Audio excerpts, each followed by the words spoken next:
Surathkal market ಕಾಮಗಾರಿ ವಿಳಂಬ, ಈ ಖಾತಾ ಸಮಸ್ಯೆ, property tax, trade licence, online system, ಘನತ್ಯಾಜ್ಯ ಸೆಸ್ ಹಾಗೂ ಕುಡಿಯುವ ನೀರಿನ ಹೆಚ್ಚಳದಿಂದ ಜನರ ಜೀವನ ದುಸ್ತರವಾಗಿದೆ. ಈ ಪ್ರಯುಕ್ತ ಬುಧವಾರ ಪಾಲಿಕೆ ಮುಂಭಾಗ ಸೂರತ್ಕಲ್ ಬ್ಲಾಕ್ ಕಾಂಗ್ರೆಸ್ ವತಿಯಿಂದ ಸೂರತ್ಕಲ್ ಪಾಲಿಕೆ ವಲಯ ಕಚೇರಿ ಮುಂಭಾಗದಲ್ಲಿ ಪ್ರತಿಭಟನೆ ನಡೆಯಲಿದೆ ಅಂತ ಬ್ಲಾಕ್ ಕಾಂಗ್ರೆಸ್ ಅಧ್ಯಕ್ಷ ಕೆ ಸದಾಶಿವ ಶೆಟ್ಟಿ ಹೇಳಿದರು. ಕುಳಾಯಿಯಲ್ಲಿ ಸುದ್ದಿಗೋಷ್ಠಿ ನಡೆಸಿ ಮಾತನಾಡಿದ ಅವರು, ಮೊಯ್ದಿನ್ ಬಾವಾ ಅವರು ಅಧಿಕಾರದಲ್ಲಿದ್ದಾಗ ಉತ್ತಮ ಅಭಿವೃದ್ಧಿ ಕಾರ್ಯಗಳಾಗಿತ್ತು. ಇದೀಗ ನಿಂತ ನೀರಾಗಿದೆ. ಮಂಗಳೂರು ಉತ್ತರದಲ್ಲಿ ಅಭಿವೃದ್ಧಿ ಕೆಲಸಗಳಾಗ್ತಾ ಇಲ್ಲ. ಇದೀಗ ಮಂಗಳೂರು ಮಹಾನಗರ ಪಾಲಿಕೆ ಜನರಿಗೆ ಎಲ್ಲ ತೆರಿಗೆ ಜಾಸ್ತಿ ಮಾಡುವ ಮೂಲಕ ಬಡವರು ತಲೆ ಎತ್ತದಂತಹ ಪರಿಸ್ಥಿತಿಯನ್ನು ನಿರ್ಮಾಣ ಮಾಡಿದೆ ಅಂತ ಆರೋಪಿಸಿದರು. ಪ್ರಾರಂಭ ಆಗುವಾಗ ಅಲ್ಲಿ ಪ್ರತಿಭಟನೆಗೆ ಕುಳಿತವರು ಅವರೇ. ಆದರೆ ಮೊಯ್ದಿನ್ ಬಾವರವರು ಅಷ್ಟು ದೊಡ್ಡ ಮೊತ್ತವನ್ನು ತಂದು ಅಲ್ಲಿ ಕೆಲಸ ಪ್ರಾರಂಭ ಮಾಡಿದರು. ಆದರೆ ಈಗ ಕೆಲಸ ನಿಂತಿದೆ. ಒಂದು ರೆವಿನ್ಯೂ ಆಫೀಸನ್ನು ಅಲ್ಲಿ ಬದಲಿ ಆಫೀಸ್ ಮಾಡಿಕೊಟ್ಟರು ಕೂಡ ಅದನ್ನು 1.5 ವರ್ಷದಿಂದ ಶಿಫ್ಟ್ ಮಾಡುವಂಥ ಕೆಲಸ ಮಾಡಲಿಕ್ಕೆ ಅವರಿಗೆ ಆಗಲಿಲ್ಲ ಅಂತ ಹೇಳಿದರೆ, ಕೃಷಿ ಇಲಾಖೆಯದ್ದು ಶಿಫ್ಟ್ ಮಾಡುವಂಥ ಕೆಲಸವನ್ನು ಮಾಡಲಿಕ್ಕೆ ಆಗಲಿಲ್ಲ ಅಂತ ಹೇಳಿದರೆ, ಅದು ಸರ್ಕಾರದಲ್ಲಿ ಇವರ ಮಾತನ್ನು ಯಾರೂ ಕೇಳೋದಿಲ್ವಾ? ಒಂದು ಸಣ್ಣ ಅಧಿಕಾರಿ ಕೂಡ ಇವರ ಮಾತು ಕೇಳ. ಅದರಿಂದಾಗಿ ಇವತ್ತು ಬಿಲ್ಡಿಂಗ್ ಕೆಲಸ ಅರ್ಧಕ್ಕೆ ನಿಂತಿದೆ.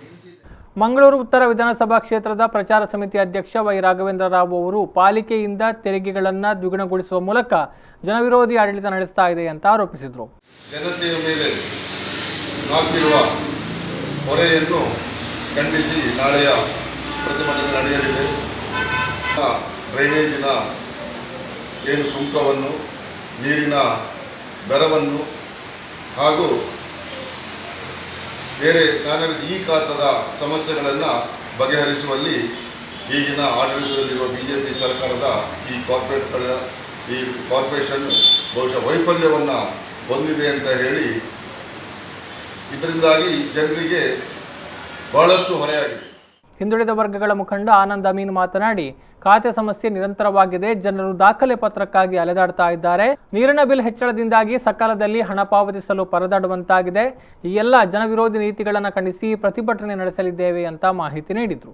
ಇದರ ಬಗ್ಗೆ ಯಾರು ಸಹ ಮಾತಾಡೋದಿಲ್ಲ. ಅದೇ ರೀತಿ ಮನೆಯ ಆಸ್ತಿ ತೆರಿಗೆ, ಸ್ವಯಂ ಆಸ್ತಿ ತೆರಿಗೆ ಸಹ ಆಡಳಿತ ಅಧಿಕಾರಿ ಇರುವಾಗ ಅದನ್ನು ಜಾಸ್ತಿ ಮಾಡಿದರು. ಅದೇ ಕಸದ ಬಗ್ಗೆ ಅದು ಸಹ ಜಾಸ್ತಿ ಮಾಡಿದರು. ಇದನ್ನು ಯಾವುದೇ ಈಗ ಬಂದಿರುವಂಥ ಕಾರ್ಪೊರೇಟರ್ಗಳು, ನಮ್ಮ ಈಗಿನ ಮೇಯರ್ ಅವರು ಹೇಳಿದರು, ನಾವು BJP ಅಧಿಕಾರ ಕೌನ್ಸಿಲ್ ಸ್ಟಾರ್ಟ್ ಆದ ತಕ್ಷಣ ನಾವು ಇದರ ಬಗ್ಗೆ ಚರ್ಚೆ ಮಾಡಿ ಇದನ್ನು ನಾವು ಕಮ್ಮಿಗೊಳಿಸ್ತೇವೆ, ನೀರಿನ ಬಿಲ್ ಕಮ್ಮಿ ಮಾಡ್ತೇವೆ, ಇದರ ಬಗ್ಗೆ ಕಮ್ಮಿ ಮಾಡ್ತೇವೆ ಅಂತ ಹೇಳಿದರು. ಆದರೆ ಸ್ವಾಮಿ, ಇವತ್ತಿನವರೆಗೆ ನೀರಿನ ಬಿಲ್ 10 ಪೈಸೆ ಕಮ್ಮಿ ಆಗಲಿಲ್ಲ.